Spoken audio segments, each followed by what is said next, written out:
All right, brilliant. So welcome everyone to the Diversity and Inclusion talk as part of our industry talks here at LCC. First, before we get started, I'll draw your attention to the slide that we've got up here.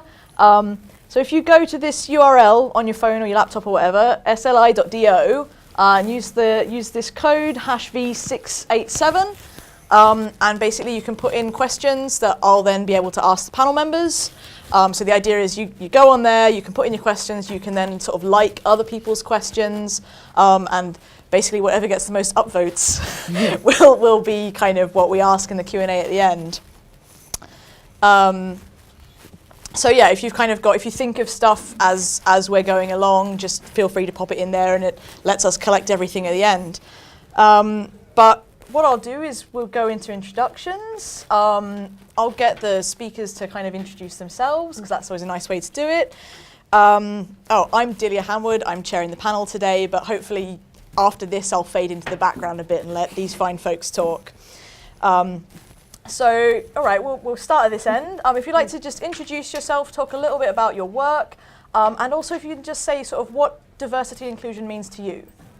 Okay, well, I'm Jade. I'm Apache's senior producer, so that means I spend a lot of my time producing and managing clients and my internal team at Apache for some of our more major AR and VR projects. So we do a lot of work with Marvel and Disney. So we have experiences in Disney World, Disneyland Hong Kong, Shanghai, Museum of Pop Culture in Seattle. We have experiences in IMG Worlds of Adventure in Dubai. We also do a lot of sort of touring AR and VR that goes completely globally, all except for Antarctica. No use for it there, but it is definitely a lot of fun. Diversity means to me having enough opinions on a team, or enough cultural opinions on the team that perhaps are quite different, that will in the end create a positive result. Because what we really care about at Apache is having those sort of cultural differences that will mean for a really varied experience that will speak to a number of different users. Working really closely with Disney, we definitely need to make sure that we're hitting a large range of target audiences. I'm the head of talent at Framestore. Framestore is, we describe ourselves as a digital content studio, so we produce images essentially for any platform. So that could be a cinema screen, it could be a VR or AR experience, it could be a mobile phone, it could be an installation, you name it, we produce content for it. My role as head of talent is sort of twofold, so I oversee all of the recruitment for Framestore, so everybody coming in, but also once they're in the building, making sure that everyone has a good experience and has the opportunity to have a career with us. So for me, the agenda is about diversity, but it is very much about inclusion. So it's about finding diverse cultural opinions and diverse cultural voices, but making sure that when they walk in the building, they feel like they belong, and that they're welcomed and that they have a voice in that environment. Amazing. I'm Resh Sidhu. I'm creative director at AKQA. AKQA is a global digital ideas and innovation agency. Our work is really around the intersection of art, science and technology, and we combine all of those things together to create experiences that really just add value to people's lives. I think for me, diversity is really about one simple thing, that we are judged not on the color of our skin, not on our gender, not on our likes and dislikes, but on our work and the value we bring to any organization. And until that happens, I hope that one day we don't have to have these panels to talk about what diversity is, that we have panels just to talk about great work and the people that make that great work. Hi, my name's Haydn. I work for We Are Stripes. So We Are Stripes is slightly different from everybody else on the panel. We basically are an initiative that is trying to increase diversity and increase the visibility of people from a diverse background across the creative industry. So we've done a lot of work with Framestore actually, through visual effects events, through networking events, through mentoring events, etc., etc. So that's why I'm sitting here at this table as well. Diversity for me is, interesting. In the creative industry, there's a lot of, so it's a big buzzword at the moment, diversity. And for We Are Stripes, we try to look at it like this. We think that instead of getting involved with all the negative side of the diversity arguments, we try to champion the good sides of it. We feel there's a lot of good people out there, a lot of creative people from the BAME background who we want to put to the forefront and show the world that the work is just as good from someone of black, Asian, minority, ethnic background. So that's what We Are Stripes really stands for. So again, just a general question for the panel and to kind of kick off the discussion. Why is diversity and inclusion important for the creative industries? Obviously, we have a bit of a VR, VFX slant here, but really the industries as a whole, and kind of how does that affect how you approach your work? I think fundamentally we live in a diverse and a multicultural world. That's fact. Because of capitalism, because of the web, internet, everybody can see everybody, everybody can talk to everybody, everybody can communicate with everybody. So therefore, for brands, if you want to communicate with a wider audience, you just have to have a diverse background. You've seen a lot of brands make a couple missteps with some of the advertisers they've been making or some of their campaigns, and a lot of the time that is because they haven't got a diverse team within the brand. So once you get a diverse team within your brand, it helps you not only not make those missteps, but to be culturally clued up, to be culturally in line with what's going on with the rest of the world. Because sometimes it's easy to be removed from that when you're in your creative bubble, because you all come from one specific background or one specific world. But when you go out into the world, you'll see everybody's mixed, just like this panel, for example. So yeah. Definitely on my part, because I work quite closely with the entertainment industry, working within VR, we actually come into a contact with a lot of different end users who are going to be, a wide range of people. It isn't really fair to just put out an experience that is only going to work for one type of person, where the narrative only works towards them. Perhaps it's only working toward the able-bodied. We really do have to think about how we're creating experiences to get that reach that a lot of the companies we work with need. It's very much at the forefront of what they're looking for at the moment. So not that we wouldn't do it without their say-so, but it's definitely something that we have to consider. Even something as simple as, for instance, I think a tiny % of the world are left-handed. We've had to create experiences that actually work for both hands, because it becomes increasingly frustrating for user experience if you're just creating something for someone with the right hand. Now, we're able to think about this because we had someone in the office who was left-handed. Had that person not been about, this isn't something that perhaps would have been a natural consideration unless you're perhaps going through all of those tick boxes all of the time. A lot of those considerations where you really have to think about them definitely come a lot more naturally if you've got different people on the team from different walks of life who have those sort of ideals ingrained into them in the first instance. So it's about having that consideration inbuilt into the team, which otherwise wouldn't be there in a otherwise homogenous team. That was very eloquent. So that's kind of, I think you've both sort of touched on the kind of I guess the nice side of it, the stuff about inclusion, about accessibility in the work. What about the business side? What about the business argument for doing that? Well, Any thoughts? There's evidence that the more diverse your workforce, the better you do financially. Like, that's been proven. Yeah. Particularly with women in senior management, it's been proven that if there is a better balance of women and men in senior management positions, companies do better financially. That is just Fact. Yeah. So yeah, I mean, I think there's a very strong obviously there are moral and ethical reasons why you should do it, but that aside, there are very good business, financial reasons too. Absolutely. So, does anyone have anything else to? Yeah, I think one, something to add to what Amy was saying. For me, from being a creative and being in the industry, for me, diversity is about the more diverse your creative teams are, the more diverse your teams or your company is as a whole, the more diverse opinions you have when you come to ideating and formulating ideas. I remember graduating from university and going to my first job, and it was a room full of men coming up with ideas for products for women, which I thought was really bizarre. But that was the state of the nation at the time, and we think about that now, and we think about the teams that we have within AKQA, within Framestore, Apache, and We Are Stripes. And we think that the more diverse individuals that you have, gender, race, background, but also diversity in roles, whether you have designers, psychologists or architects or game designers, the better the work is, the more creative the work is, because you have a diverse group of individuals that come from different backgrounds that are challenging the idea of what is normal and what is considered. Because only a woman who uses makeup will know what it feels like and what they want. A 40-year-old man coming up with ideas, thinking about what a woman might be thinking about, it's kind of almost baffling that we did ideation in that way.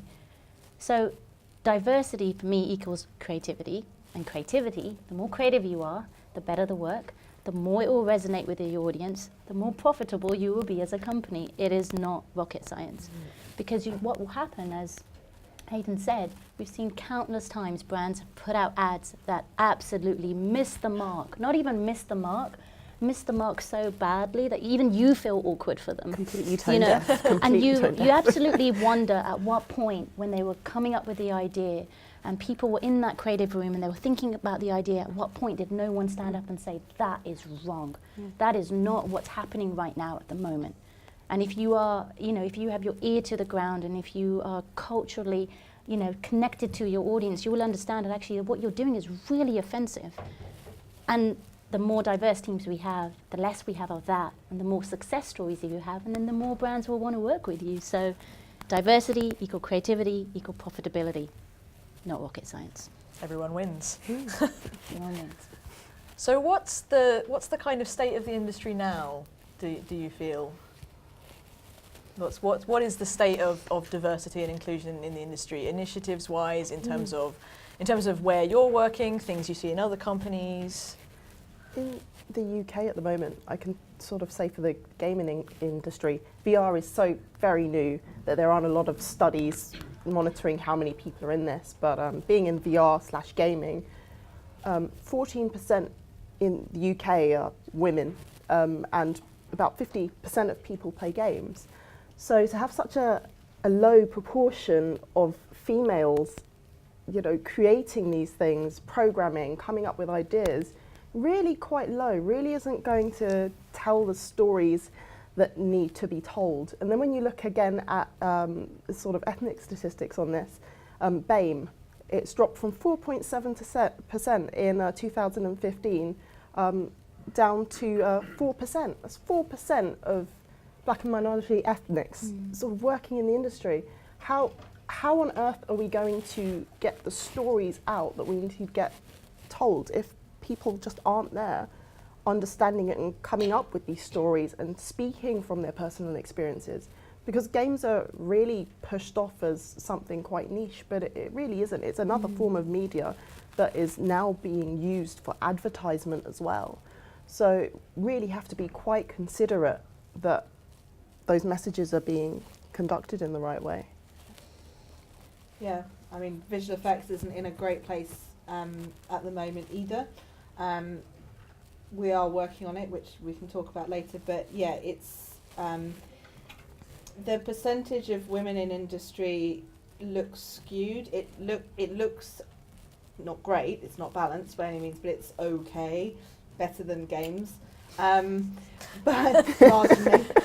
But it's skewed because most of the women in industry are actually either in support functions or in production project management type roles, and not actually the artists and programmers making things. So yeah, the picture isn't entirely obvious just from the stats. And again, BAME representation is poor, particularly at senior levels, in sort of visual effects supervisors and things like that. It's almost non-existent. So yeah, it's not in a great place right now. Yeah, and I echo what Amy says. Across the creative field, you'll get a lot of entry-level people who are of a BAME background or what have you. Mid-level maybe, but then there's a drop-off. I know, for example, the only reason how I got involved with Stripes was because one day I was on LinkedIn and a friend joined a new agency, and the MD of the agency was a black man, and that actually genuinely blew my mind. I was like, oh wow, the MD of a quite big agency in the UK is black. So I literally just sent a message on LinkedIn like, oh, I work at a creative agency. It's amazing to see you at MD at like a well-recognized creative agency. And we started talking. And we have a saying called "see it, be it," where once you see somebody who looks like you, or see something that looks like you, or that doesn't matter what that is. That could be via ability, that can be via religion, via look, what have you. You believe that you can then go on and achieve that role. So that, and at the moment, like I said, there's very little seniority in the creative industry, unfortunately. Can I add to that? It's you do need these people in positions where you can feel inspired to look at them. And for, I guess, anyone who's really never been in a position where they've gone onto LinkedIn and seen a CEO, and you haven't really needed to think twice about the race because maybe that's always been perpetuated in media for you. It means a whole lot to people who don't have that kind of visibility. I mean, being quite morbid here, there are strong sociological studies that prove that, you know, if someone, quite morbidly, I'm sorry here, if they do commit an act of suicide, and that's in the newspaper, rates will shoot up of people who are quite similar to that person. So we do kind of act like monkeys in a way. It's quite ingrained into us biologically. We do mimic what's going on among other people. So to have that representation, see a black man on a board and think, why, I'm going to contact him because I want to know how he's got here. Yeah. That is that kind of representation that's needed. I think the advertising industry is definitely not in a good shape. Worse than games and worse than probably visual effects. The advertising industry in the past year, I think, when you ask a question, the first word actually, honestly, that came to my mind is, I tell you what diversity does to a lot of companies, it's panic. They panic. There's a sense of panic right now. And you know, I was lucky enough to work at Framestore prior to being at AKQA. And one of the things I loved about working there is it is very diverse. There's a high level of senior female leadership, which is something that I aspire to. What I think we need more of is the right genders in senior roles, the right backgrounds in senior roles, the right type of people demonstrating that it is possible to kind of, you know, break that glass ceiling and step into the roles, and there will be a future there. You know, for me, that panic has meant that agencies are talking about diversity, but the reality is anything changing? That's the thing for me. Is anything actually changing? Are people's habits changing? Are people's behaviors changing? Talking about it is the first step, but for me it's like, what action are you actually taking to do something about it? And to Amy's point, it's right, okay, you're hiring the people, but are you setting them up for success, or are you setting them up for failure? There's nothing worse than, you know, I've seen it multiple times. You're in an advertising industry, you're killing the work, but as a female, you're not getting looked at for the promotions. Why? What's going on? Or as a female, you know, I have 2 sons. I've done my career, my job, and I've raised 2 sons.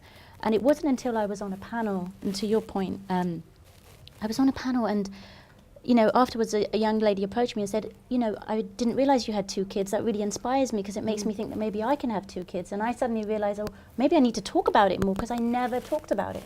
To me, it was just something that I navigated and I did. And, you know, it's incredibly difficult to do that. And how did you do that?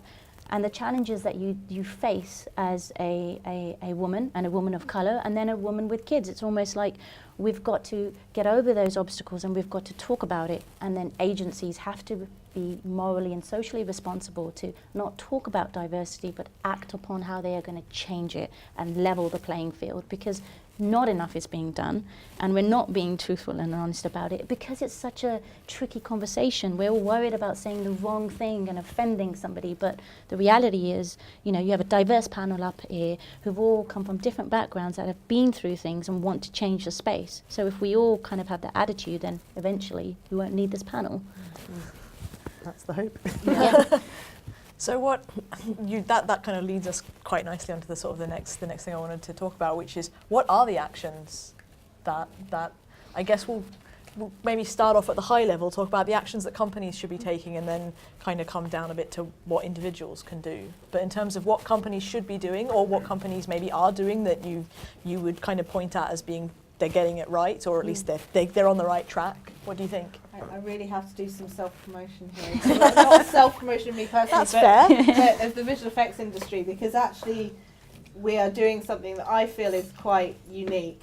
I haven't seen any other industry doing it. So 18 now, it's growing all the time, we're gaining new members all the time. 18 of the biggest or most well-known visual effects studios in the UK have all come together, along with some visual effects training providers, some visual effects hardware providers like Escape Technology. We've all come together to form a group that is just about to become a limited company. We're actually going to become our own company called Access VFX. And the whole the whole point of Access VFX is, our mantra is, we don't want to talk about it. We're not talking about it. We're doing stuff. Like, the whole mantra is get shit done. Sorry, please. But it is our mantra. Simon will tell you. But yeah, what we decided was there's the issue of what to do. So as we've discussed, so you bring people into your business. How do you keep them in your business and make sure they get access to promotions and leadership positions when it's right for them? That is sort of a competitive advantage element. So that's quite hard to work on that collaboratively as an industry. But we decided what we could work on as an industry was actually bringing the right people in at the bottom end. You know, making sure that we are known as an industry to a diverse pool of people, that a diverse pool of people feel we're accessible, that they know how to get in, that they see role models. As you were saying, see it, be it. So all of that stuff. So we have been doing a whole bunch of stuff, so several events with Stripes and similar organisations like Disability, who focus on disability and the creative industries and so on. We now, as an industry, go to things like, so last week we were at the Skills Show, which is the biggest careers event for young people in the country in Birmingham. And in October, we did Access VFX Month, where basically we went on the road and we went to 14 cities in 4 weeks, promoting careers in our industries. We took role models from within our companies to every city we went to, and we've had so many young people come up to us and say not only did they not know that it was an option to work in this industry, but they didn't realise that, you know, their dream was something that they could really go out and get. And you know, we've been educating parents and careers advisors as well that, you know, this is a real job and it's important, because I think culturally in certain groups parents play a really big role, and there are lots of cultures where parents will push doctors, lawyers, accountants, and the creative industries are not perceived as a proper job. And so we're trying to break through those barriers culturally, and so we've been doing a huge amount of work. And at Framestore we hired 2 people last month off the back of a Stripes event, one of whom was self-taught as a visual effects artist, had a job at Starbucks, thought the Starbucks management program was all he was ever going to amount to, and he started at Framestore last week. So, you know, like we're making Fleet happen, and that's the whole point. That's amazing. Yeah. You know what? I think it's interesting, because everything Amy just said resonates with me quite a lot, because it's like what they're doing is creating the opportunity. And I came from parents who were Indian, obviously, and it was doctors, lawyers, do all those things.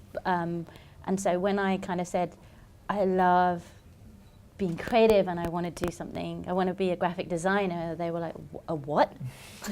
What is that? Like, no one ever did that. So that was really, culturally, it's really difficult. How do you navigate that? How do you explain to them that that is a passion that you have and that's what you want to explore, when everybody else is going to business school or trying to be a doctor or an accountant? And by doing what Amy and the visual effects studios are doing by coming together, is they're creating opportunities for people like me that have come from, you know, not such a great background, that you don't have those opportunities. You're just not rubbing shoulders with the people that might give you those opportunities. And by doing that, and, you know, We Are Stripes sounds amazing, you're enabling people that have this amazing talent and passion not to be hidden and invisible. You're giving them the opportunity to have a voice. You're giving them the opportunity to actually meet the right people and start at a place and then show that actually it can be done. The challenge is, how do you get more of those stories out? How do you get more role models in a place and an environment where you are championing not just the same old people? You know, don't worry about the CEO. What about the, you know, the black CEO or the Indian creative director, or, you know, what about those people? Champion those so that others can see that, hold on, they came from a really tough background too, like me. They're a woman of color like me. I can actually do that. Oh, what? They actually have a career and they had kids? Great. Then there's nothing stopping you. And I think getting more of those stories out is really important, because the more that gets out, the more people realize that, you know, those opportunities are coming. They're coming around more often, and the chances are going to be more available. And I think that's what's happening. That's really exciting. Opportunities are becoming available, and companies are now saying, you know, we do have something. We care about it, and now we're going to do something about it, and they're embracing that. And I mean, it's phenomenal. On the road, all these different places. I think it's super important. I wish the advertising industry would do the same, where digital agencies came together to do kind of the same thing, but they're so competitive. It's because VFX. I think the difference is in the VFX, as Amy said, there's more female leadership, and you know, it's all about the leadership. And if the leadership embrace it and want it to happen, then it will happen. So the more people we get into leadership roles, the more it will happen. And that is a key thing. It is, unfortunately, when We Are Stripes first started, we went to, because we're put all of the teams from advertising world, so we're from agency world, and we predominantly went to a lot of the major agencies to talk to them about their D&I initiatives and what they were doing. And the issue you'll find would be mid-level managers who are really involved and really up for doing it, but the senior level hadn't taken it up. And if senior level haven't taken it up, it makes it really hard to actually push the project through and to get any really any real give. But again, one of the key things I think is championing work. And we're not talking about championing work that is subpar, we're talking about championing work that is as good or better than anything else that you'd normally see. And then when the work is seen as normalized, that's when I think people will be more buoyant. You can't argue it anymore. So that is like I said, a big thing that we do at Stripes. It's amazing to hear about the two people who've given roles. I know we did the very first Active VFX event we did. There was a young boy whose parents emailed us before it became, like, oh, my son's on your 11, is he old enough to come? And we was like, well, I think so, should be okay, should be okay. He came down and he was really quiet and really shy to begin with, but by the end of the night, he was talking, and he was talking with the animators and talking through what he likes and showing them his work. And then the mum sent me an email afterwards saying, like, I'm so happy you did this, you've really inspired my son. And it's a small, corny, can be seen as a corny or cliche story, but it's a true story, because this young boy now, as an 11-year-old, now sees that I can actually have a role in this world. I can actually, my mum believes in me that if I do this animation, I can become a role. And we need more of that from a younger age, I think, where people can see that they can actually go on and do amazing things within whatever industry they want to do. Definitely. Sort of highlighting what you've all three have said in all different ways. Parents. It's so important to be educating these parents that you shouldn't be pushing to your kids. I mean, they may be a great lawyer or a great doctor. We can't get enough doctors in the UK, but there are other industries. And that whole notion of we must be pushing this set agenda, you know, it really robs the creative industries of the diverse types of people that we need. And then these same parents will sit there in front of their televisions or in front of the games saying, oh, well, you know, I'm not seeing anyone on here that looks anything like me. This story doesn't make any sense. And it's this horrible vicious circle where we're not encouraging kids at a young enough age to explore these different creative means. We're all told from day dot, oh, there's nurse, there's firefighter, there's teacher. You need to be told more about these other things, and that really gets things excited. I came from quite the unfortunate combination of a second generation Caribbean who wasn't quite clued up, on top of not a lot of money. So going to my father initially and saying to him, do you know what, I really want to go to art school. The first thing I got was, well, you're not doing that. You're not going to be paying any bills with that. Why don't you become a midwife? Wow. Like, what? It was the most alien thing in the world to hear. me personally, I thought I had to do the right thing and do vocational, and I got into Edinburgh Law School, and you know, that all very much fell apart, and ended up doing marketing elsewhere because I thought it was the closest thing to something creative.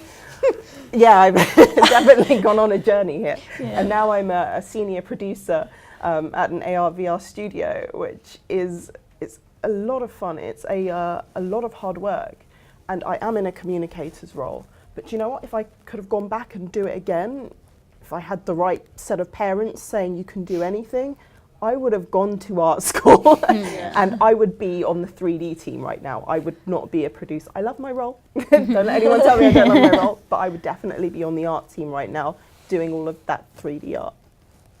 Yeah. There's still time. There is still, there's always time. There's always time. There's always time. Still young.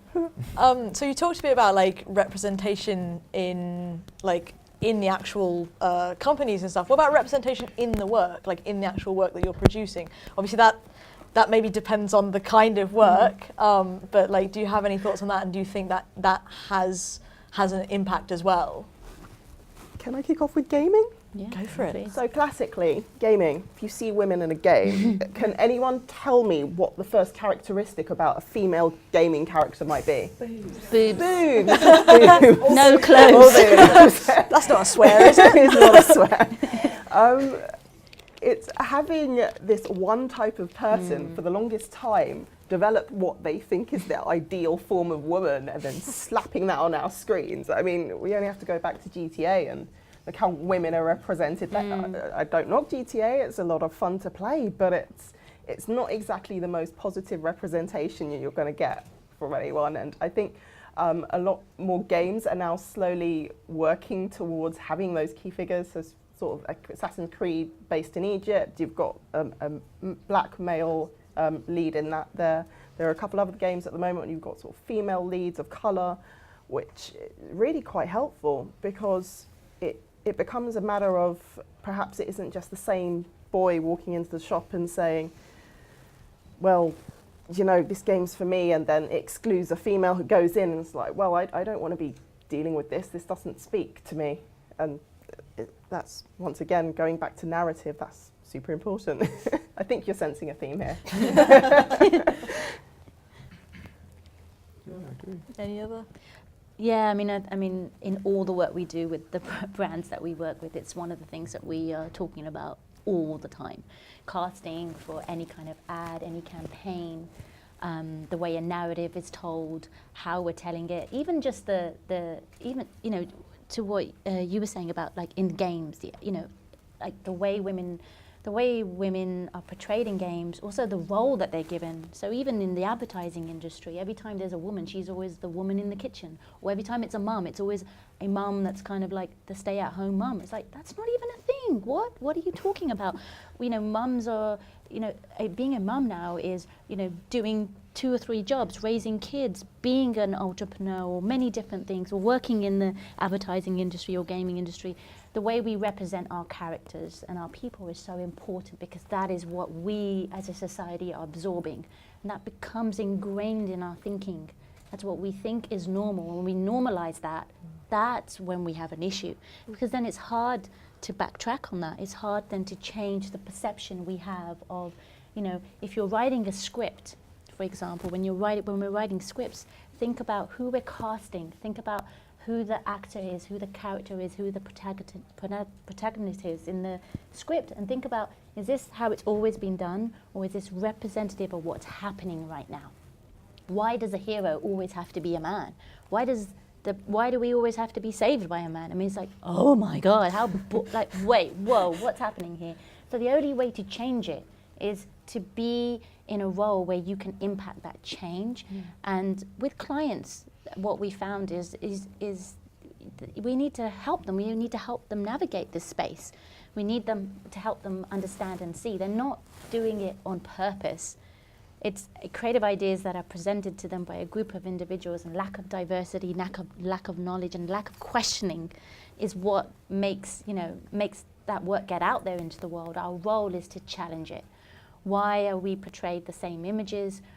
What can we do to change that? And by enabling people to get the roles, means we can get the positions that we want, which means we can impact the work, which then ultimately ends up impacting the way we think and impacting future generations. So it all is connected, and the way to start is just start.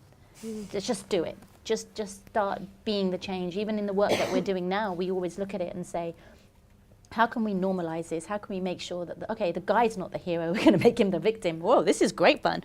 How can we make the female the hero? How can we demonstrate, how can we show in tech, every tech advert out there was a guy leading the tech.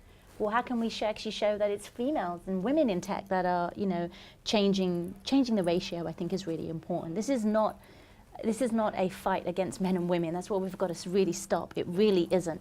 To achieve this, we all have to be on the same journey together.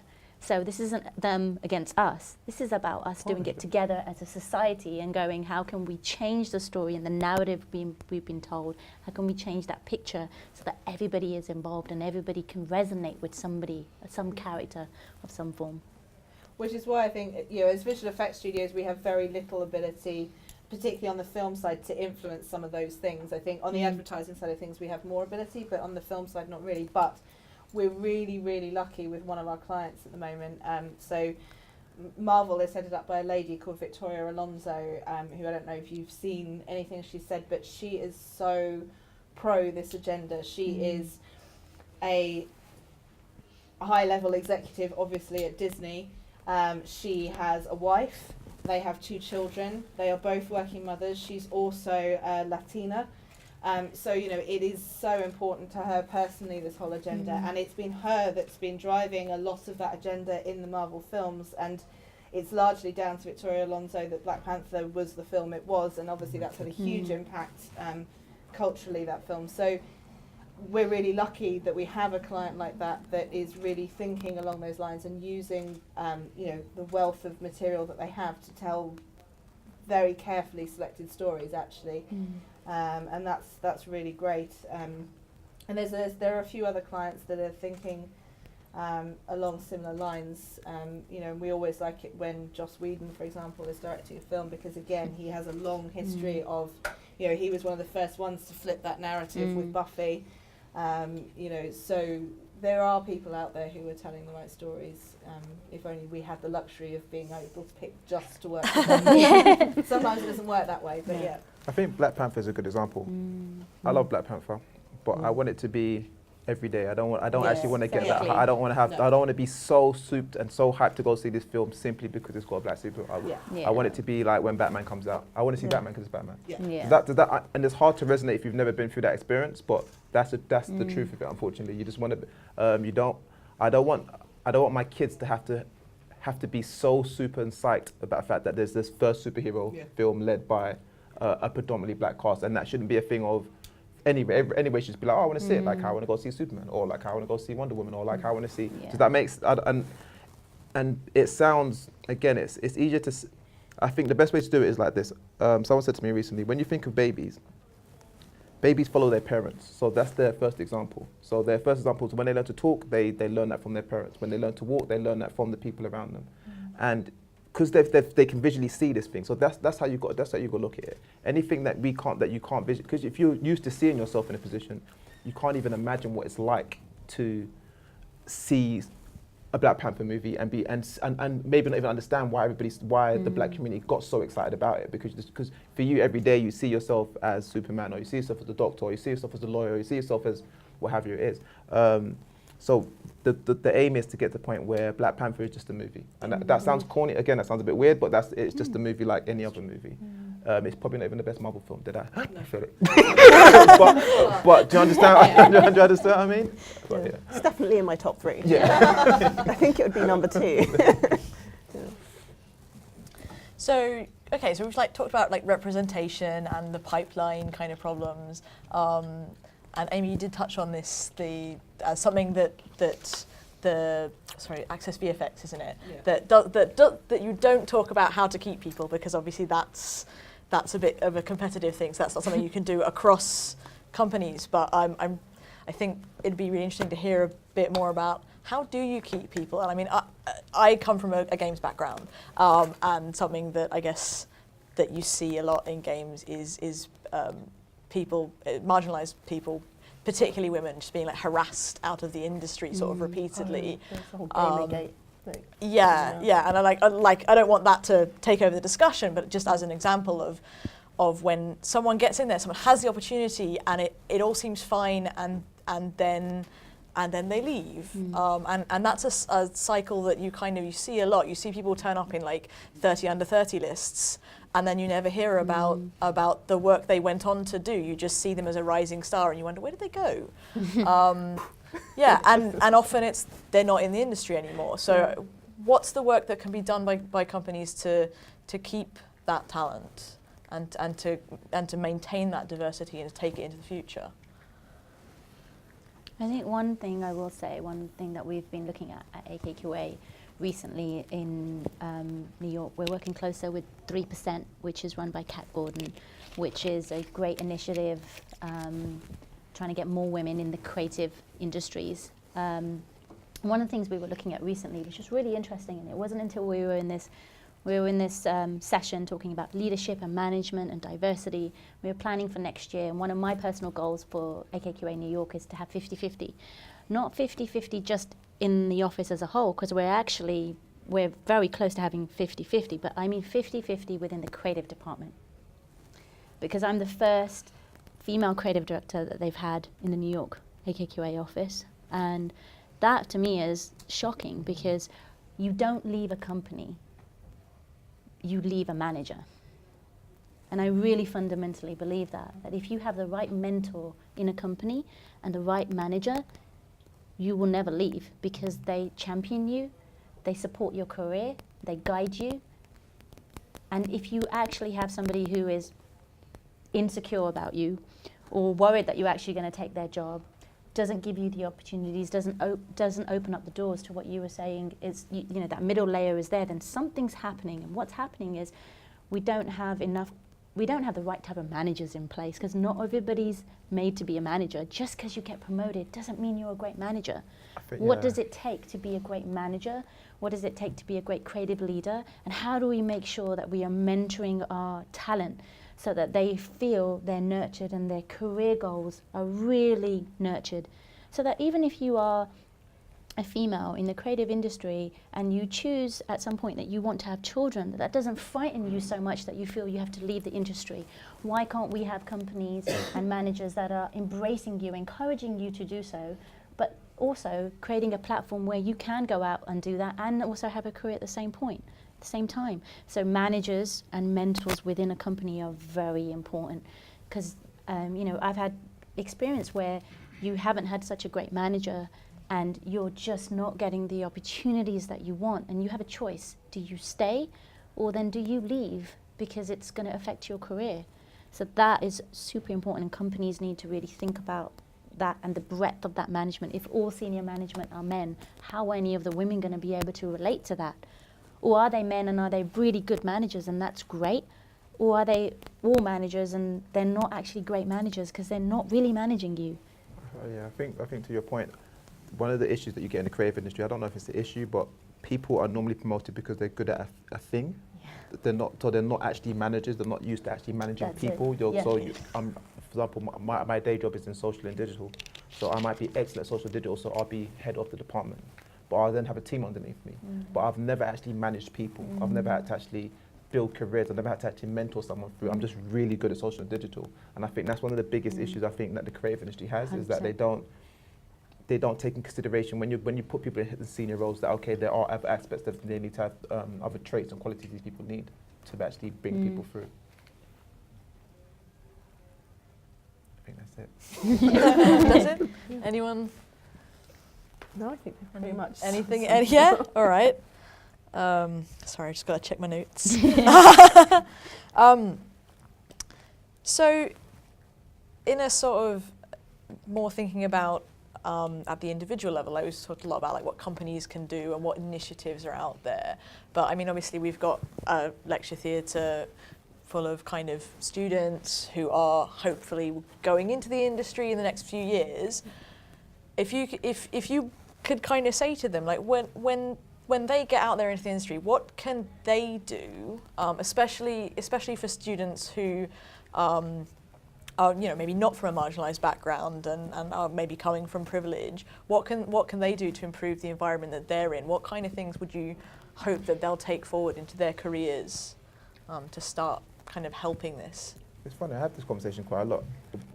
I'm kind of the belief that Gen Y and not Gen Y and Gen Z and millennials, etc., they're going to be in a better position. I hope, simply because their worlds are so interlinked. The culture seems to be one. So I hope that as the old guard moves out, the next generation, the people underneath them, would be so used to working with people from different backgrounds, different diversities, from women, from the LGBTQ, and other from who are disabled, what have you. They're so used to working with these people that it's like Black Panther. It's not a thing. It's just every day. So therefore, they hire and they work with people who are good at the work, and that's the end of it. There's no more cultural biases. I think at the moment, the main thing that I would recommend anybody in here to do is don't be scared to talk to people. Don't be scared to talk about obvious things. I am actually Black. Don't be scared to say the word Black. Like if somebody's white, they are white. It's not.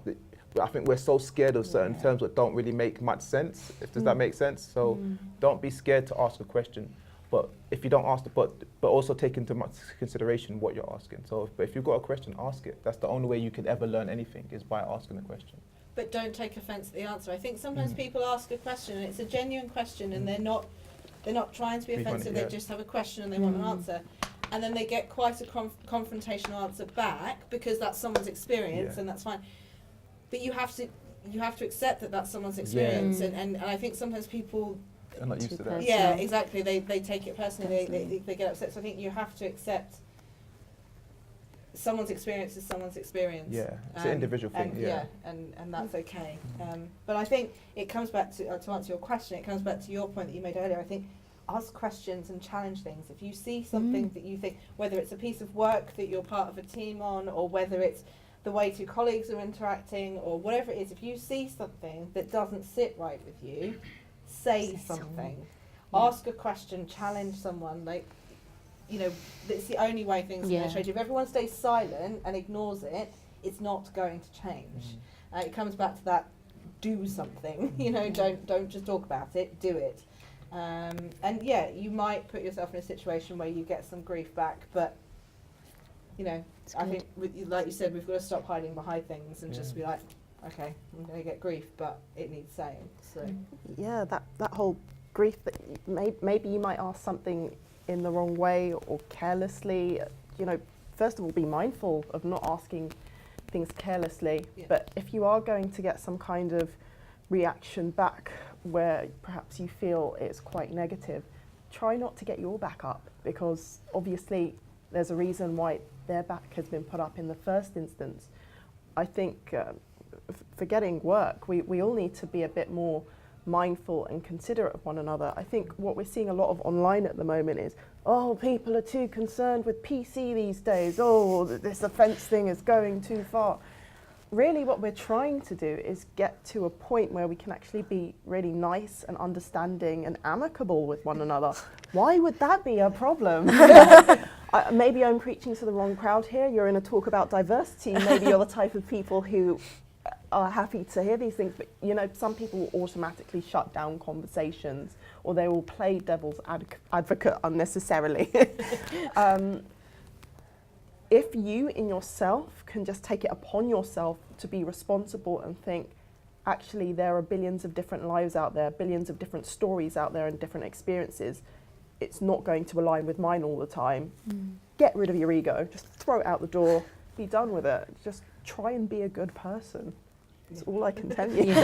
It costs nothing, it's free. I think also, like, on a slightly different point, I think we're at a time where there's an amazing opportunity right now for you guys coming out of university. I mean, just even being in the university today, I was saying to Amy, oh, I wish I was at university again. Wouldn't it be brilliant? That time, you're at that special time in your life where you're on the cusp of, you're learning, you're taking in, you're absorbing. You haven't hit what everyone keeps talking about, the real world. But this is the real world, and you actually now have a stronger voice than I did when I left university, than any of us did when we left any of our kind of jobs and our careers. You have a voice that everybody wants to hear. You have an opinion that people want to hear. What you need to do is align yourself with a company that wants to hear that voice and will make changes based on what you're saying. Find those companies because they are out there, and don't work with don't work with those that are not embracing change. And if you find yourself in that scenario, don't stay quiet, have a voice.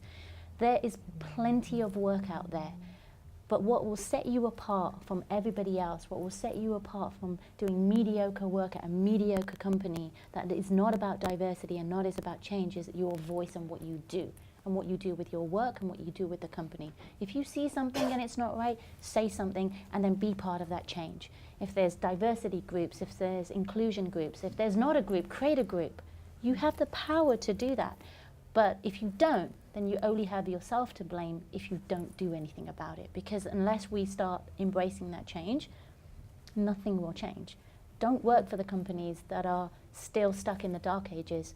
There are some amazing companies out there that will actually grow you as an individual, teach you so much about the work in the space, and you get to work with the most amazing people from such a different background. And there are no egos, and it is a great environment to work in. That's the kind of place I want to work every day. So find that place for yourself and use your power as a female, as a male. Like, let's not leave the guys out. You guys have a voice too. Right now, you have an opinion that needs to be heard. What do you stand for? Work out what you stand for. And then just go enjoy your careers and know that you can absolutely have a career. Everybody on this panel has done something about it. We all have a career. We all started off in a completely different space. And we're here talking to you because we don't want you guys to go to the same thing. So own your voice. Don't be afraid. I mean, I think a lot of people are afraid of offending or saying the wrong thing or even losing their job. Don't be afraid of that. Honestly, there's plenty of work out there, and what will set you apart is you have values and you stick by them and you have a voice and you do something about it. So that's a superpower. It's almost like being in Black Panther movie. You have a superpower. You are Wonder Woman. You have superpowers. Use that power right now because it's a really, really pivotal time in the space. Yeah, just to add two more things quickly. I think as well, you're in an age where you can actually do anything yourself. Don't be scared to go and create your own work. I know so many people who are creating their own works and creating their own lanes and getting brilliant jobs from it. I've got a friend who created a magazine, and he recently just did he did a toolkit with, he got flown out by Nike to go and do a talk in their marketing department. I actually came to this university. I sat in this lecture theatre a long time ago, and when I did that, social media and digital didn't exist. There was no such thing. So to come back here today, and I can tell you for a fact that you can actually go out and create your own careers, because I had to create my own career and just in order to get back in this room. Does that make sense? So don't be scared to create your own work. Don't be scared to do your own project and showcase your projects. We live in a world now where everybody can see everything, so showcase your projects. Let people see it, because of the internet, the world is always watching you, so you never know which person's seen that work and said, okay, I like that work, let me bring you in. Let me get you to come and do a talk here, let me come and get you to do. So don't be scared to create your own work and create. If an industry is not letting you in, if you can't get the job at Frame Store, I'm not saying they can't, but if that role's not there for you, go do some 3D animation of your own, do an animation of your own, create a movie of your own, and you'll be surprised at how much success you can get from that. Do we want to move on to questions right now? Yeah. Actually, I want to do one thing before questions. I'm just sort of figuring out like how much time we've got and how many we've sort of got enough questions to. There are some great questions, but all right. Cool. I've just got one thing that I want to.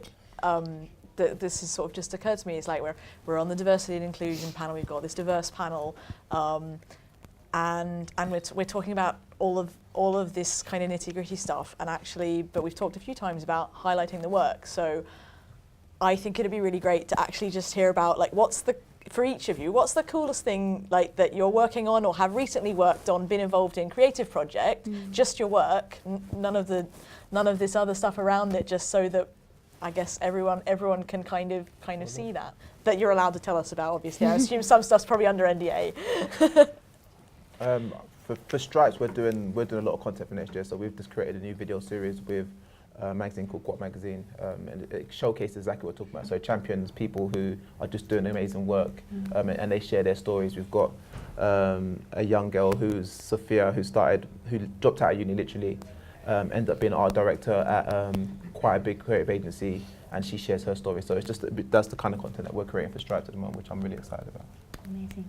So we have a number of clients, AKQA.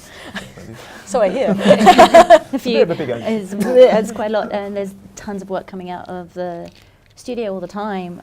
Actually, a piece of work that I'm really excited about, that was really great, was actually recently done by our Brazil office, by our creative duo over there, Hugo and Diego, and they've just recently done a short animated piece, and the reason why it's relevant for this is it's for a charity around disability, and they've done this beautiful animated piece, which I would encourage you guys to go see. Just Google AKQA Brazil, and it was a animated short based on a true story of two youngsters who were at a dance. The young boy had no limbs, no arms, and a girl wanted him to dance. It was brought to life in a beautiful animated sequence, and his two friends stepped either side of him and gave their each arm so he could dance with her. It's beautifully brought to life. You don't even know it's for a charity until the very end, but it's a beautiful example of how you can have a diverse team coming up with a very simple, very emotional idea that is then showcased to the world, so that we can actually make these things normal and make them human, and realize that it's just all about humanity and how we treat each other, and that's the importance of it. What's really nice is the pieces, it's a very small piece. Our Brazil office is probably one of our smallest office, but it's actually getting so much news and press and PR and coverage just because they were more thoughtful about the approach that they came up with. So I'm really proud of that work from the network and proud of the Brazil office for doing that. I'm not a creative, so I'm not working on anything creative, but I am working on a project at the moment that I am hopefully going to be proud of in a couple of years' time. So I currently work 2 days a month for the Department for Education, my sins, because you may have heard that, so at the moment there's A-levels, and then if you don't do A-levels there's 13,000, believe it or not, BTECs, MVQs, diplomas of various varieties. So I'm not quite sure how at 16 years old you decide between a possible 13,000 qualifications or A-levels. That seems crazy to me. It also seems crazy to the government. So what they're trying to do is get rid of all of those eventually and just have A-levels and what they're calling T-levels. And the idea is that there will be parity of esteem between the two, in terms of you will have a similar quality of education, but A-levels will be the academic subjects and T-levels will be vocational subjects. And in order to create T-levels, what they're doing is putting together panels of employers in different sectors to design what they think the content of a T-level should look like for their sector. Because obviously they are vocational qualifications, so you should learn skills that are relevant to a job, that's the point. And I am chairing the Media, Broadcast and Production T-level panel, designing the content for that route. So that's something that I'm working on that I'm particularly proud of. That's amazing. Yeah. You're really amazing. About time they changed that. Yeah.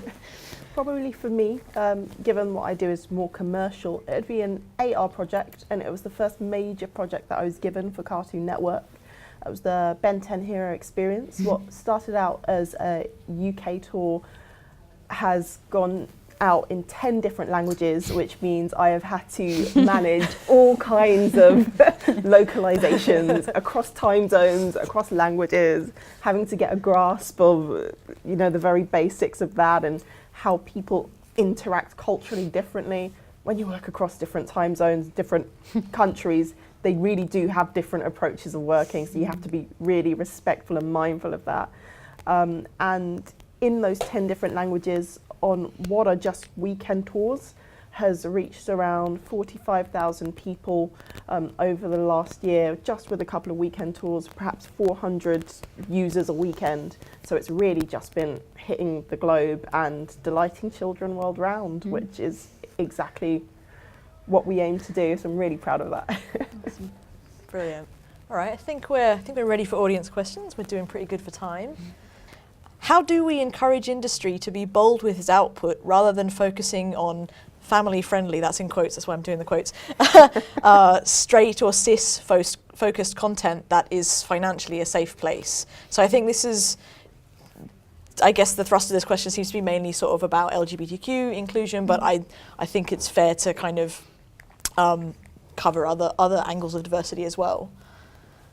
Let me know if you want me to repeat it. I think companies like Netflix are trying to. I think it depends on what the business and the company, what their market's held to and what they're financially tied to. If that makes it right or wrong, that's another debate. But I think the more that companies like Netflix have success by doing such varied content, the more other people start to follow and copy it. So I think it's more Hollywood. Unfortunately, I don't think Hollywood.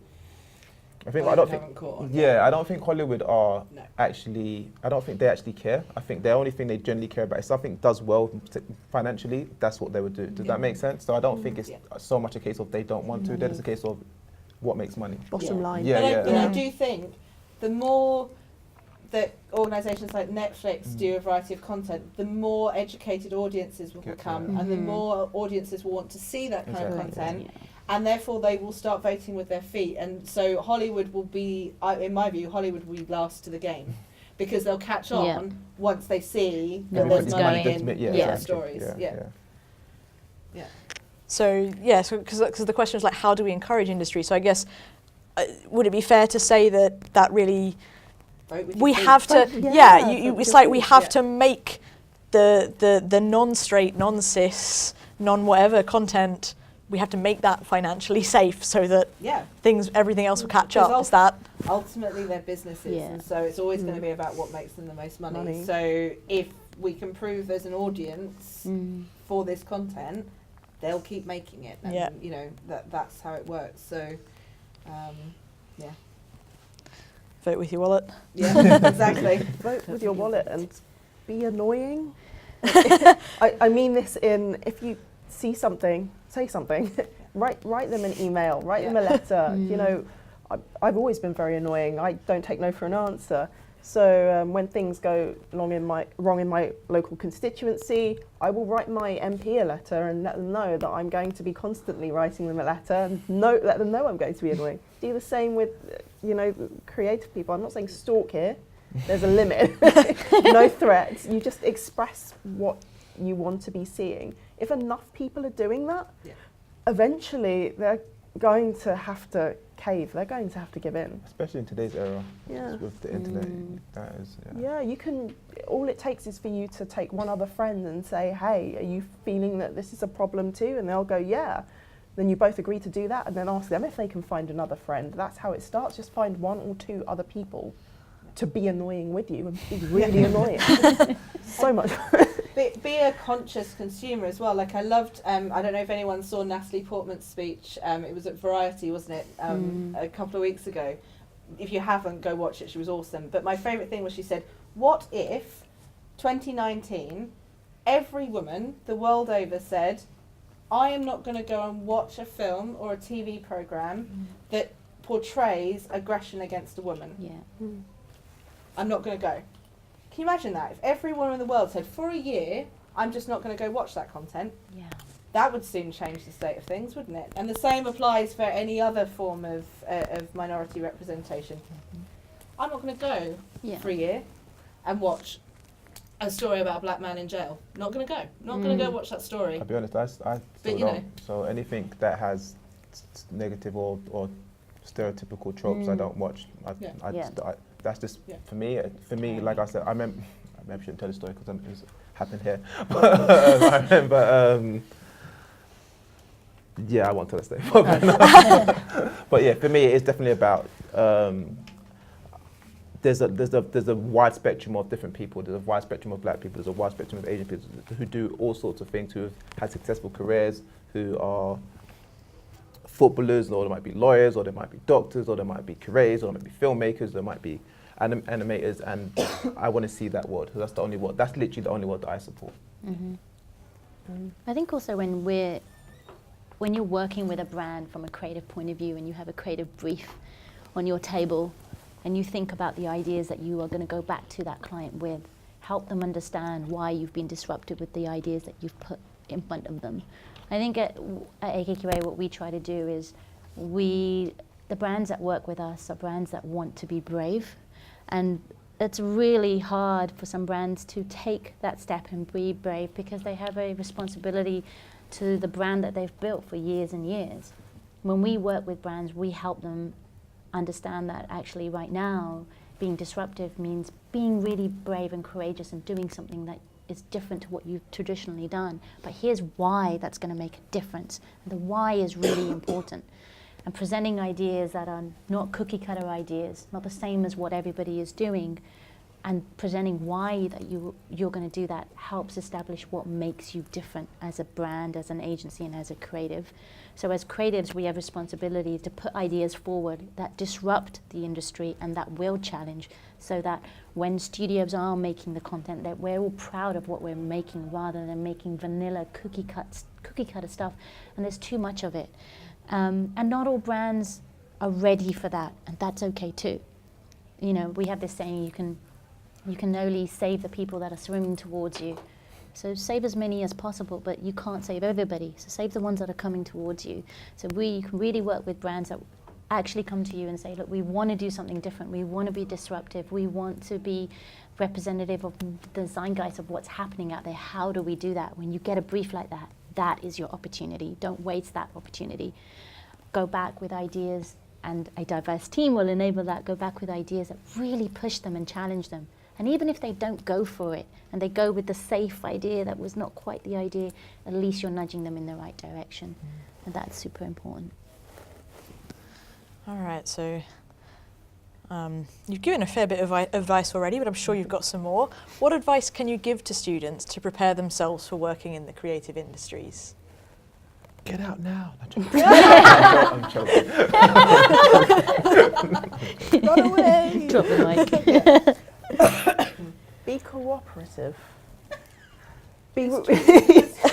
You're going to have crazy demands from all kinds of directions, and some days you'll feel like you can't get everything done at once, but as long as you're cooperating with your team, with your client if you're working with them, sort of asking questions and really just trying your best to be a good team member, then you'll come out on top with your projects. The last thing you want to do is upset anyone in your team. You know, as a senior producer, if I ask anyone in my team to do something, I've got to be really quite careful about how I ask them to do it. I've got to be respectful and mindful and know that they are humans and they are not robots that need to get things done at a specific time, otherwise the world is going to explode. You have to kind of coax and encourage people in the right direction. So definitely make sure your people skills are, if they're not good, make sure they're improving. You know how you all hate group projects? Oh, I could not stand group projects at university, and I think that's all they had us do. And now my life is one giant group project. So I think there may be a lot of you sort of saying, oh, well, do you know, I just need my grade. Yeah, I get that. You just need your grade to get on to the next thing. But what you need to be able to show is that you can actually work in a team and you're not just there hogging the glory. That's not what it's about. I'd say network sideways as well. I think we always have a tendency to try and network up and trying to reach for someone who's higher up, thinking that they'll be the golden, they'll be able to help us. But I find if you network sideways, you'll network with people who are coming up with you, who've got the same ideas and who can actually, who are the future of the industries that you're going into. And you'll find that a lot of the so-called boys clubs are from people who have grown up together, who they've had careers together, they went to uni together, they were friends together. So try and network sideways. If there's someone in the industry that you're doing work similar to you and you like them, reach out to them, say, oh, I love what you're doing. Yeah. Maybe we can collaborate on something. I think that's a good one for me. be humble is mine. Don't be unnecessarily shy. That's a different thing. Like, don't play yourself down. You know, it's a fine line between humble and like never promoting yourself ever. So don't do that. But certainly don't go into a place assuming you know everything, because you don't. In fact, no one knows everything. That's a fact in life. So be prepared to learn. And again, I don't believe you just learn from the people ahead of you. You can learn from the people behind you too. And I think that's really important. Learning goes in all directions. So yeah, definitely go in confidently, but not with an ego, and you know, be prepared to be given some feedback and take that feedback constructively and keep learning and keep growing. I think that's really important. I think for me, the best bit of advice I can give, being a creative and starting as a junior graphic designer to like where I am today, is there's just been one thing that's defined what I've done. It's not been about who I am, where I come from. It's not been about the color of my skin, my background, what my parents wanted me to be. It's not about being a mom. It's just one thing, and that's the work. Chase the work. That's it. Just let it always be about the work. If your work is the best, you think you've done the best you can do, your work will stand out. It will absolutely stand out. So everywhere I've worked, everywhere I've gone, I've looked at who's doing the best work. What are they doing that really resonates with me? And then I've found those people. Don't wait for it to come to you, because it won't come to you. It won't. And if you are from a, you know, if you are minority and, you know, from a different background, it's definitely not going to come to you. Chase the work, and don't feel apologetic about doing that. Send that email to whomever you think is doing the best work. And every time I have done that, every single time, I have got a job where I've wanted to work. My frame store story is exactly the same story. I was doing VR at AKQA in London. I did my first VR piece and I was like, this is amazing, I just want to keep doing VR. And I reached out to Mike Woods, who was in New York frame store, and I said, I love what you guys are doing. And he's like, I love what you did. And then we had a Skype call and was on a call with him and the producer. And I didn't think that after one email I would get on a Skype call. We got on a Skype call, and 2 weeks later I was on a flight to New York. And a few months later I took a job, and I was at Frame Store New York as part of the VR studio. Just reach out to people and let your work be you. Your work speaks your truth. So chase the work. I think that's a good point as well, because networks do create, a lot of people are hired through networks, especially in the advertising and creative industry. People hire people they know and who they talk to. So if you can go to networking events, meet people, don't be scared to show them your work, show them what you're doing. And that doesn't mean that you have to work with them that moment or tomorrow, but build that relationship so that you've got a relationship with somebody who you can meet and say, oh, I'm doing this great piece of work, I thought you might like this. And then, you know, like you said, you never know where that might go. And yeah, that's the thing, it might never lead anywhere, and that's okay too. You know, like, actually there's no reason for Resh and I to know each other. So we both worked at Frame Store, but as Resh said, she was in New York, I was in London. There was no reason for our paths ever to have crossed. But do you know what happened? Frame Store promoted Resh and her work sort of internally, which is great, and that's what should be happening. And I saw lots of it, and I really liked it. And I sent Resh an email, and I said, you don't know me, you've never come across me, I work in London, and I think you're awesome. And then when she came to London, we had a cup of tea together.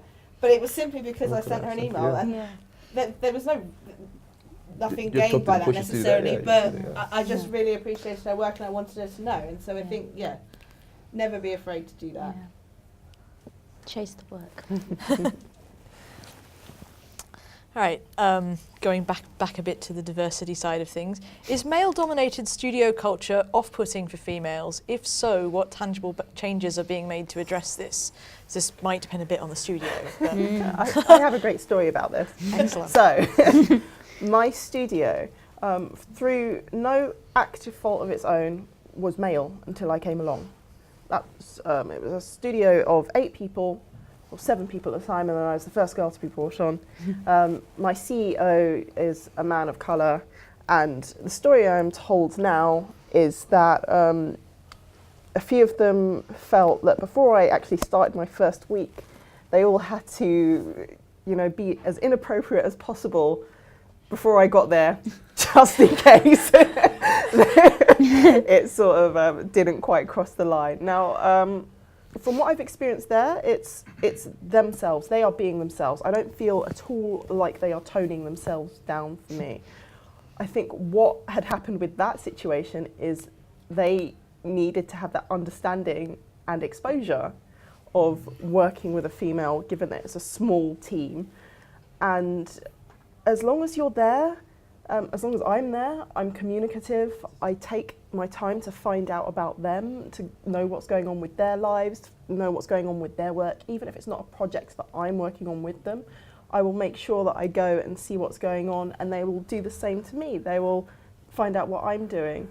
You need to be treating your team like a family, because you're going to be with them for 8 hours a day, 5 days a week, for however long you are going to be there. So being the first female in that studio, they then hired other females, and that's been great. And really, it's just been about getting down to the matter of understanding on that one. Just be as understanding of as you can of one another, and go out of your way to find out about the people. Yeah. Any other thoughts on? No. All right. This one might not be. I mean, this might be a bit more of a question for the government. It may not be something that companies have a lot of control over, but I'll throw it out there because I don't really know. But what is your take on working visas after March? So obviously we're talking about Brexit here. Will companies in the UK provide more visas even for people at lower levels, for example, in assisting roles, not necessarily sort of exceptional talent kind of roles, I think is what they're getting at here. Okay, here you go. It's a really boring answer, so whoever asked it, I'm really sorry. So when the referendum happened and the vote was we're out, government set up a group of people called the Migration Advisory Committee, and the MAC, as they're known. And the MAC was was a group of government officials who then sought feedback from all the various industries around the country on what they thought a visa system post-Brexit should look like. The creative industries worked together, like all of the creative industries, I'm talking everything from fashion and theatre and music and whatever to screen and everything. We all worked together through the Creative Industries Federation to put in a proposal to MAC. And obviously we are quite unique as a sector, so we run the gamut of everything from models who come in for London Fashion Week, and actually, so models who come in for London Fashion Week, I learned this through this process, are self-employed. So they come in as a self-employed freelancer and they freelance themselves out to the various houses that they walk for. So we run everything from that, where they're in for like literally a week as self-employed, to touring orchestras and pop groups and all this stuff who want to come and play, to sports people, to visual effects artists who actually might have a 12-month contract, to games artists who might be permanent with their employer. We run such a huge gamut of different employment types in this sector, it's bonkers. So anyway, we propose, therefore, quite a flexible system. A month ago now, I think, MAC submitted its final paper to the government. So here we go, this is what we think, based on talking to everyone, the new visa system should look like. One size fits all. Cool. So what they've proposed is that the current Tier 2 visa system, which is what we use for non-EU nationals at the moment as work permits, will apply to EU nationals as well. That's what they've proposed. Obviously there is still lobbying going on. This is by no means in law yet, so everyone's lobbying, particularly the creative industries, because it's kind of the polar opposite of what we suggested. But that's what's been proposed. So what would that mean? It would mean now everyone who wasn't British would need a work permit. That is obviously a huge expense. The cost of a work permit now, it keeps going up. Cost of a work permit at the moment is £2,000 per person per year. In addition to that, that person has to pay the, I told you this was boring, just putting it out there. They have to pay the immigration health surcharge. The immigration health surcharge gives them access to the NHS while they're here. I know they're paying taxes. Yes, they're paying for it twice. I don't think we haven't argued that one too. The immigration health surcharge is going up as well. I think that's going up to £600 per person per year. So if you're someone coming into work and you've got a partner and 2 children, That's £2,400 a year just to have access to the NHS. So anyway, there's all of that, so it will be expensive. And Tier 2 work permits, and I said this to some of you earlier, have a salary threshold. So you can only employ someone on a Tier 2 visa if they earn over the salary threshold. They keep increasing the salary threshold, and it is going up in April to 50k. Wow. So UK is not diverse anymore. basically, if you were an entry-level individual Oh my hoping goodness. that someone will sponsor you They for a work won't. visa post-March, good Good luck. luck. How does the country expect to remain competitive with these types of things in place? You're preaching to competitive. Just to be clear, this is not my Yeah. law. Yeah. Well, we're quickly going to become Little England. That's, Yeah. that's Well very on the way. Yeah. Let's all go. Jump on a ship. Canada looks great. I'm going back to Australia. Very comprehensive answer. Wow. Yeah. Thank you. How infuriating. But yes, unfortunately, the answer is no. Yeah, I could have just said that. Could have couldn't just. I quite liked that though. I really Under like the those thorough. requirements, if I wasn't from the UK, I wouldn't be allowed in right now. Yeah. I? Yeah. Yeah, it's Oh, shocking. but equally, because that's a one size fits all. A junior doctor doesn't earn that much money Oh my because goodness. we make enough British doctors. Just to be clear, I mean, like it's We a don't- There are no anyway. British doctors. Oh, great. We can all get really sick because we don't have any foreign doctors. Yeah. Yeah, that's great. Yeah. Oh, great. Right. So everything's on fire.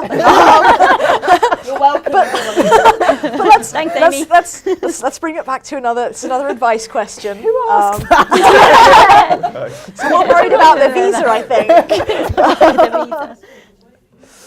I'm just going on the list. I'm going on the list. Something all right. to calm.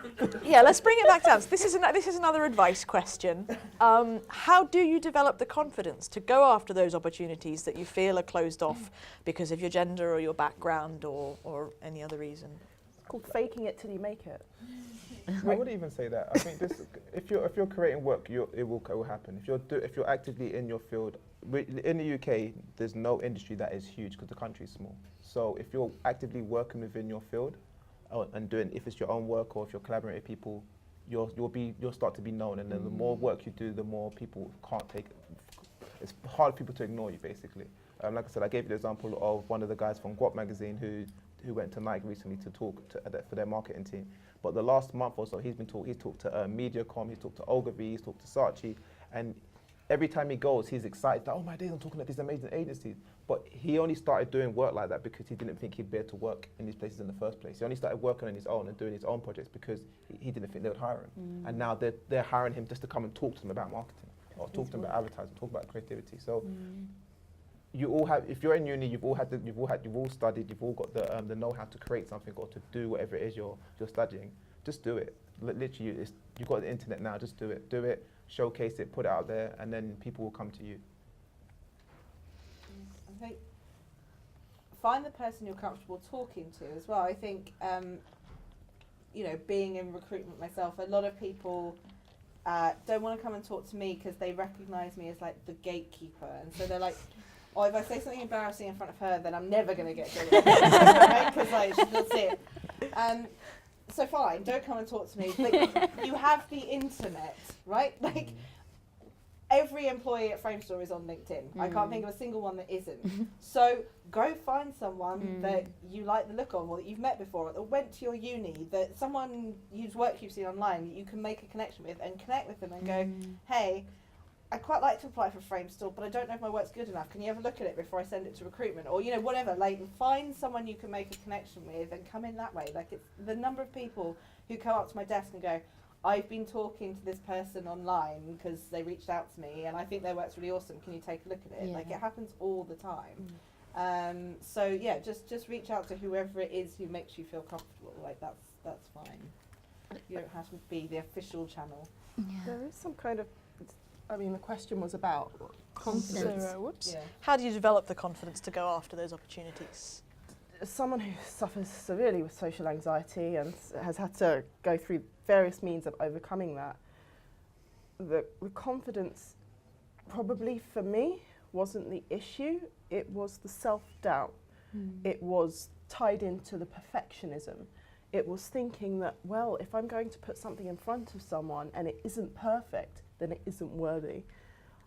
I'm not saying by any chance you should be slacking off on what you're doing in terms of your work. You should have quality work, and you should have faith put into that work and know you're doing your best. But don't let that self-doubt creep in where it says, well, this isn't good enough. You know, they're going to think you're terrible. You really need to just remove yourself from that, because it's really just invented in your head. This whole idea of having confidence, I think it's a really nice word that we like to throw around, like motivation.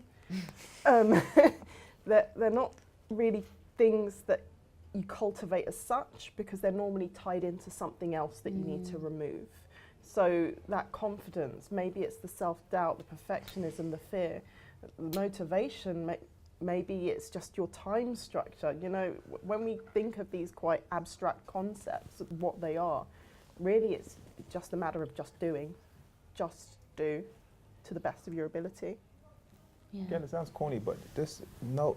Be used to no. Don't no isn't a scary word. If someone says no, all right, fair enough. They don't know you. It's not, you can't take it as a personal reflection on you. It's just no, I didn't like it, or they don't get back to you. Fair enough. But because you only really need one yes. So if just don't take it to heart. Try not to take it to heart if someone doesn't get back to you, or someone says they don't like your work. It's just okay, next. Someone will. The world is big, you know. Yeah. So Yeah. It's definitely not a personal attack. yeah. It just maybe it's not their personal preference. Maybe they've had a really bad Bad week day. and you've contacted the wrong person on the wrong week. Yeah. Yeah. So I many think- variables. I think also it's like confidence means different things to different people. It's definitely a mindset. For me, when I was a little girl, the reason why I suppose I am the way I am is I grew up with two older brothers who constantly were good at everything. They were good at games. They beat me on playing the Commodore 64. They were good at sports, and they would climb trees better than me. And I remember I was very much a tomboy, and I remember being like, I just want to be like them. No, I want to be better than them. And I remember one day my dad was like, well, what's stopping you? I'm like, I can never keep up with them. They run faster than me. And he's like, run faster, work harder, be smarter.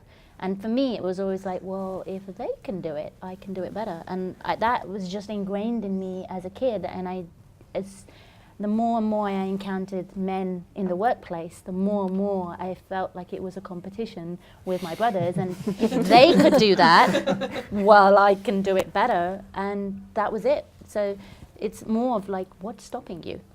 I mean, even There stuff should be nothing that stops you. Sorry. I mean, like, it's a mental thing. Like, your mind is a muscle as well. So you have to. So if you have, that means you have to keep working on it, until you've got that confidence to actually go ahead and do something, to reach out to somebody, or the confidence to take the rejection and be okay with it. But to just keep working on the mental, and then you should be fine. Sorry.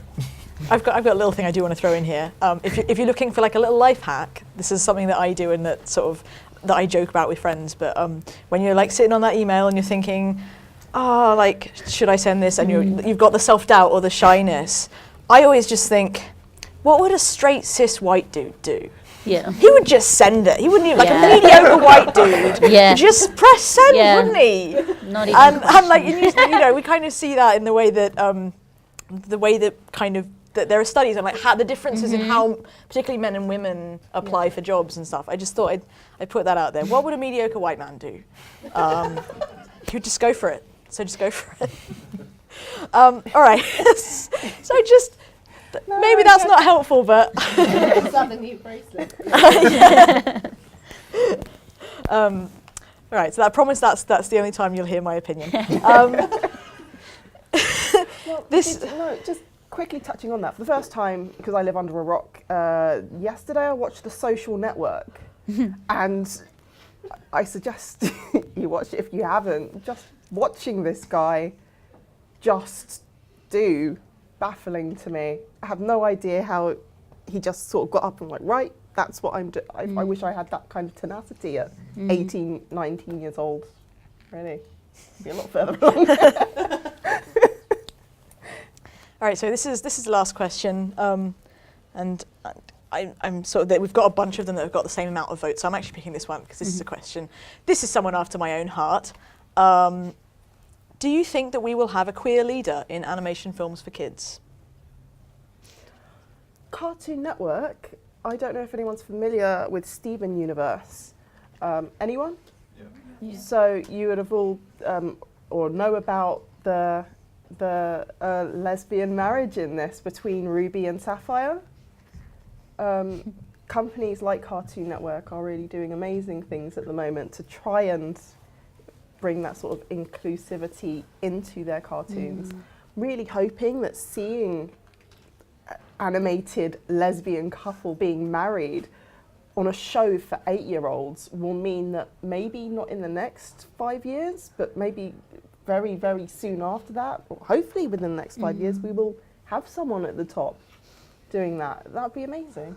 Yeah, but it's so recent. This from 2010 until then, Rebecca Sugar was the first woman in directing her own show in Cartoon Network.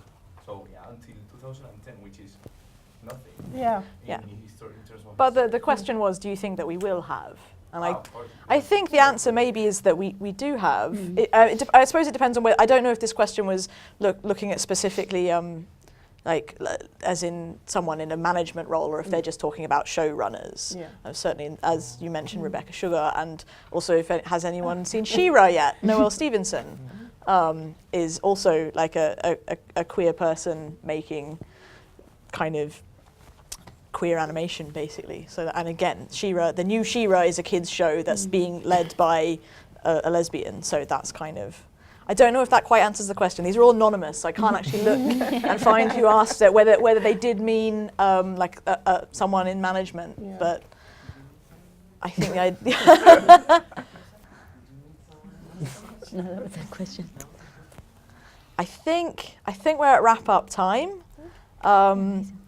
So yeah, thank you very much for coming. Can you join me all in thanking Haydn, Resh, Amy and Jade?